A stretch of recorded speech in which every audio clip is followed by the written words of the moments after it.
The nature of the ultimate revolution with which we are now faced is precisely this, that we are in process of developing a whole series of techniques which will enable the controlling oligarchy, who have always existed and presumably always will exist, to get people actually to love their servitude. This seems to me the ultimate in malevolent revolution, shall we say, and that there seems to be a general movement in the direction of this kind of ultimate revolution, this method of control by which people can be made to enjoy a state of affairs which, by any decent standard, they ought not to enjoy.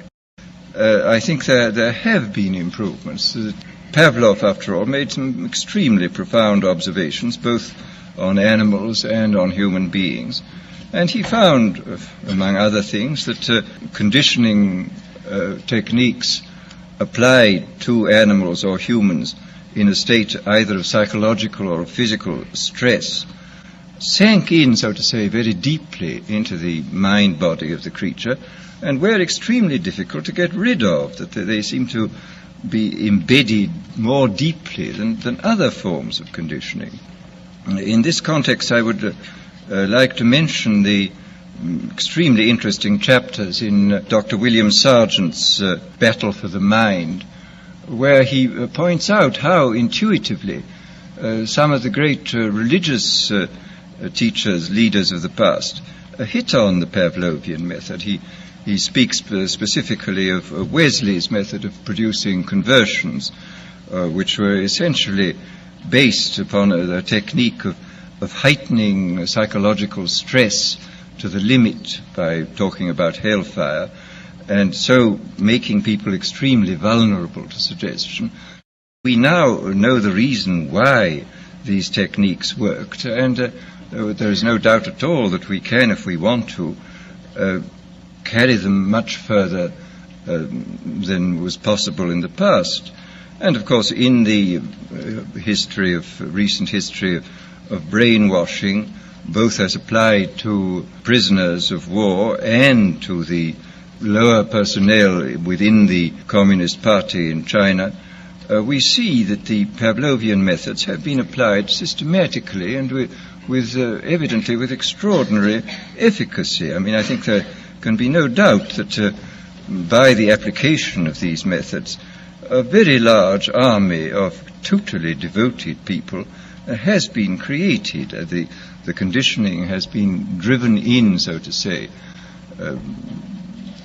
by kind of psychological iontophoresis into the very depth of the people's being, and has got so deep that it's very difficult for it ever to be rooted out.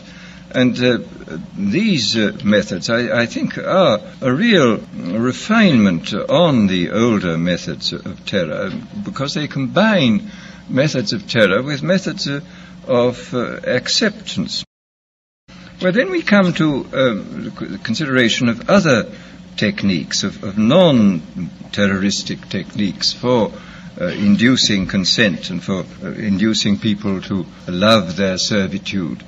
First of all, there are the methods connected with straight suggestion and hypnosis. I think we know much more about this subject than was known in the past.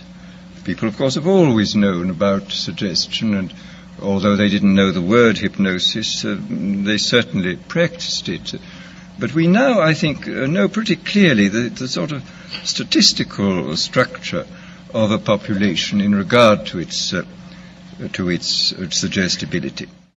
It's very interesting when you look at the findings in different fields. I mean, in the field of hypnosis, in the field of administering placebos, for example, in the field of general suggestion in states of drowsiness or of light sleep, you will find the same sorts of orders of magnitude continually cropping up.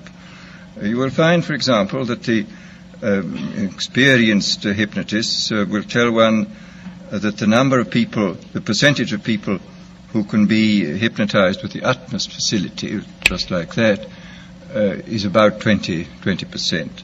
That about a corresponding number at the other end of the scale are very, very difficult or almost impossible to hypnotize, and that in between there lies a large mass of people who can, with more or less difficulty, be hypnotized, that they can gradually be, if you work hard enough at it, be got into the hypnotic state. And in the same way, the same sort of figures crop up again, for example, in relation to the administration of placebos. A big experiment was carried out 3 or 4 years ago in the General Hospital in Boston on post-operative cases. And about 20% of those who went through the experiment, about 20% of them got just as much relief from the distilled water as from the morphia. About 20% got no relief from the distilled water, and in between were those who got some relief or got relief occasionally. So here again we see the same sort of distribution. And I suspect also that it would not be at all difficult to recognize in very early childhood who were those who were extremely suggestible, who were those who were extremely unsuggestible, and who were those who occupied the intermediate space. Quite clearly, if everybody were extremely unsuggestible, organized society would be quite impossible.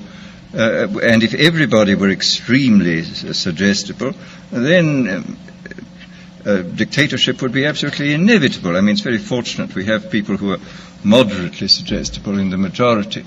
But once given the fact that there are these 20% of highly suggestible people, it becomes quite clear that this is a matter of enormous political importance. For example, any demagogue who is able to get hold of a large number of these 20% of suggestible people and to organize them is really in a position to overthrow any government in any country. This differential suggestibility, this susceptibility to hypnosis, I do think is something which has to be considered very carefully in relation to any kind of thought about democratic government. I mean, if there are 20% of the people who can really be suggested into believing almost anything, as evidently they can be, then we have to take extremely careful steps to prevent the rise of demagogues.